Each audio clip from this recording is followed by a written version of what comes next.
سلامونه نیکې هیلې. نن له یوې قصې سره درته راغلی یم. قصه که یو عرب کیسه کوله، وایي یو یمنی میومال و، ما په کفالت کې و، وایي بیا ډېر ښه و، امانتدار و او ډېر ما سره خوشحال و او هر وخت به ما ډېر خوشحال لیده. خو یو ورځ دا ډېر خفه ده، څو ورځې کېږي خفه و. نو یو ورځ راته راغی، وایي ما داسې مشکل دی. ما ورته ویل چې تا څه مشکل دی، ولې خیر ده؟ وایي بې حده مشکل دی، ښه اقتصاد له طرفه مې شکر ده، هر څه جوړ دي، یعنې هر نګاه نه ځان پوره ورته ښودلی وي، خوشحال یم. خو عرب ورته ویلي و چې مشکل څه دي؟ کفیل ورته ویلي و. هغه ورته ویلي و چې ما خور چې دا د یو چا ته په بدل ورکړې ده، نو هغو خلکو اوس ما خور طلاقه کړې ده.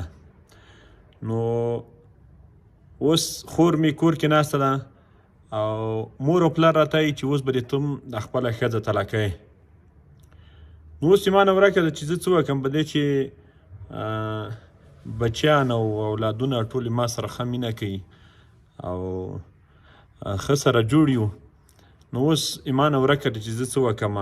هغه وی ما ورته ویل چې ته کلي امام ورولېږه، څوک نور مشران ورولېږه، نور خلک ورولېږه. ده ویل چې هر څوک مې ورولېږل خو نه یې مني.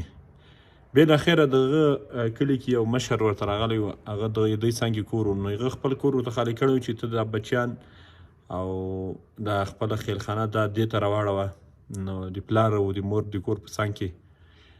نو لنډه دا چې هغه د خپل مور او پلار په خاطر باندې خپله میرمن طلاقه کړه، خپل خواږه بچیان یې بیزار کړه. او نور قضاوت تاسو وکړئ چې څنګه کار یې کړی، یوې خواته مور او پلار او بلې خواته خپل بچیان او کورودانه. د الله په امان.